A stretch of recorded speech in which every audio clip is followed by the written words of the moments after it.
Hey everybody, David here, and today I want to talk about She-Hulk episode 7, The Retreat. And yes, Jen goes on a retreat. Why? Because, well, she breaks up with a guy, and maybe she needs to go on this retreat to get some, issues she probably is holding on because of this really bad breakup. So we see Jen going out with this guy from last week, the guy that she met at the wedding, who, some people were already saying, I don't know if we can trust this guy. I'm like, why? This guy looks, I'm the most, I'm that person that would fall for traps because I'm very naive.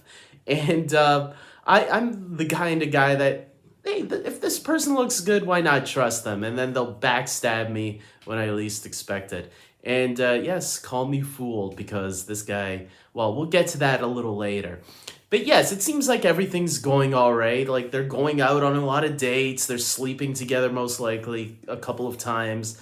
From what we see, they're always going back and forth to Jen's house. And it looks like spending the night there. So everything looks great. But then one morning, she sees that he's missing. She texts him, the guy Josh, I think his name is, and he doesn't text back. And she's like waiting all day.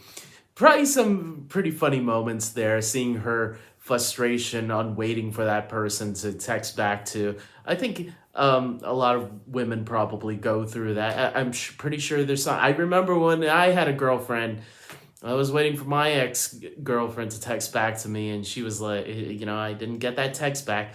So it probably happens to guys too. I'm not just saying women. So, but sometimes guys have to play it cool, and sometimes the girls, I don't know.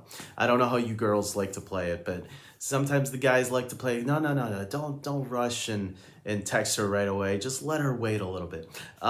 So maybe it was something like that, right?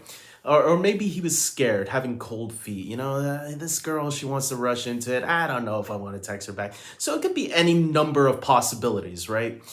And so then Jen, I guess, somebody alerts her that Abomination, his tracking device, I guess, wasn't working. So she goes and checks on Emil Blonsky, who is in fact still at home. Something, I guess, just happened from what I think was an electric fence or something that ruined the signal, and so they had to replace it, obviously. And while he's there, we learn that he started a retreat with other, I guess, ex-villains that are trying to turn over a new leaf. And this is where some of the craziness starts to come into the episode. We see these two characters fighting. I forgot what one of them looked like. It was like a bull man or something. And this guy who I thought was the swordsman at first, but it wasn't. It would have been a nice little cameo to do, and a nice little link up to Hawkeye if they wanted to do the swordsman in his full costume. But it wasn't the same character. It was a different character entirely.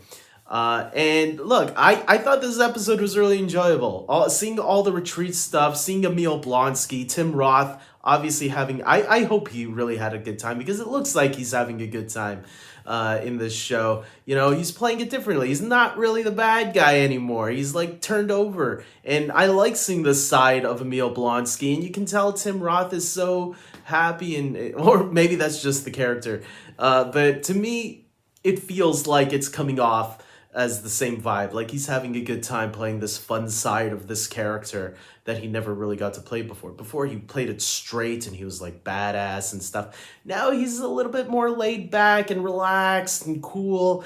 And I like seeing this side of Emil Blonsky. I'm gonna be honest. I missed the bad one too, but I like this version at the same time. It fits for what this show is and what the MCU, I guess, is now. Would I still like to see him go back to the dark side? Yeah, sure, but hey, if this is their way of writing out the character, because let's face it, Tim Roth, he ain't young forever. Although they could always recast with a younger actor if they really want to, but they're clearly not going that way. So I like the way they're handling the character in this show. And with that, I thought his way of like starting this retreat, it was all great. I really enjoyed it. I really liked seeing all the other members, including that guy from that previous episode that Jen even points out and even says, huh, maybe I should show you a previously on to remind you who this guy is. And because I actually forgot, I didn't recognize the face. I'm like, who's this guy? Why are they making such a big deal of his entrance? And then when they showed him, I'm like, oh, wow, okay, that's clever. So I did find that kind of cool, how they jogged our memories because they knew we wouldn't remember who that was. Um, the only thing I'll say about that part, though, is that I'm kind of, why didn't Jen ask him, hey, what were you doing that night? Like, what were you trying to get? Because she didn't even ask the guy any questions. She just starts a fight with him, and then they all have the talk later, which was funny. But Jen didn't even take the time, which I thought was odd, that, to ask him some questions and learn about, like, hey, who sent you that night to come and try and attack me and do whatever you were trying to do. And it seems like he kind of hinted at it because when they were talking about her boyfriend, again, not texting her, he kind of says, well, maybe she was trying to steal your blood. So in my opinion, I thought that was coming up, that he was going to confess to her and say, yeah, you know what, I know this thing, and he might be working for the same guy that I was. But no, nothing came up about that. And that was the only little thing that frustrated me a little bit, because I'm like, come on, the show, I think you're doing a good job. I just think that's one part that I thought was odd, that Jen wouldn't even ask any questions about that night. But for what it's worth, I thought the episode overall was really fun. And obviously, the most interesting part comes at the very end when they flash back to the night when that guy got up and left, and you find out that he's texting whoever is trying to get Jen's blood. Which my guess is still on the leader. Tim Blake Nelson is returning from the Incredible Hulk movie in 2008, just like Tim Roth did for this show. I think Tim Blake Nelson is returning as the leader in this series. I think he's going to show up in the last episode because we know he is going to be the main villain in Captain America: New World Order. So to me, it just makes sense if they set him up now.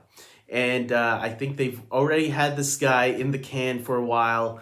And that's why they announced it at D23 that he's going to be the villain in that Captain America movie coming up. Because I think they already had him for this show. And that's going to be the big surprise. Already getting to let us see who the leader, how he's going to look fully. And that will connect to or help set up whatever's coming down the line in New World Order, Captain America, with Sam Wilson, starring Anthony Mackie. So with that being said, look, I thought this was a really fine episode.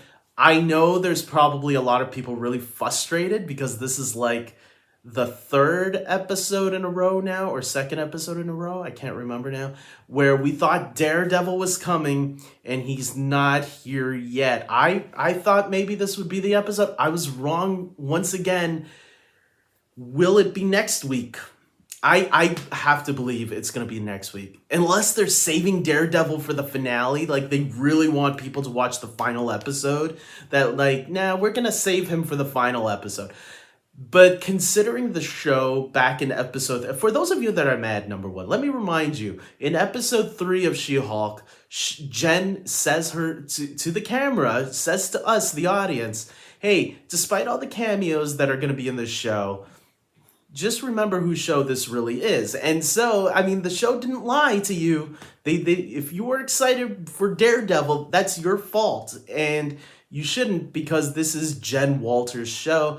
And you should be focusing on her. And I think Tatiana Maslany is doing a fantastic job as Jen. I really love her, and I hope we get to see more of her outside of this show as well, hopefully in the movies as well to some capacity. I already saw some people saying, in the comics, She-Hulk has teamed up with the Fantastic Four many times, and we know that there's a Fantastic Four movie coming. Or who knows, maybe there's going to be characters that are going to need a lawyer. She-Hulk is out there now, so hopefully we get to see more of this character because I am loving her as an individual character, and I'm liking her supporting cast too. When we get them showing up in this episode, we didn't get them at all. This was really just focused on Jen, and there was really no B storyline going on. So I thought this was a fun episode, like I said. So tell me your thoughts in the comment section below. What do you guys think? Do you think the leader, Tim Blake Nelson, is going to show up in the finale? Do you think Daredevil is finally going to show up next week? There's 2 more episodes left, so this season's already wrapping up. I'm kind of hoping for a season 2. I don't need every season to be about the end of the world. I like this laid-back, fun series that I'm enjoying week after week. It doesn't always have to be this grand, big thing that's like heavy and about the end of the world. Like, let's just have a laid back show about a lawyer who wants to chill out and just live her everyday life, and sometimes doing her work as a lawyer. So with that being said, tell me your thoughts in the comment section below. I know the show is not for everybody. There's quite a bit of people liking it. I think the trolls are a little bit louder than the people that like it, though. So come on, guys. If you're a fan of the show, make your voices heard. That's why I'm doing videos about shows that I like, because I want my voice to be heard and people to know that there are fans of these properties. And I think Marvel's always doing a great job, despite what rumors there are going around right now. So with that being said, until next time, everybody, I hope you like this video. That helps the channel. Please subscribe if you're somebody new and likes to hear things about Marvel, DC, and a lot of other nerdy movie and TV show properties. And with that being said, until next time, take care.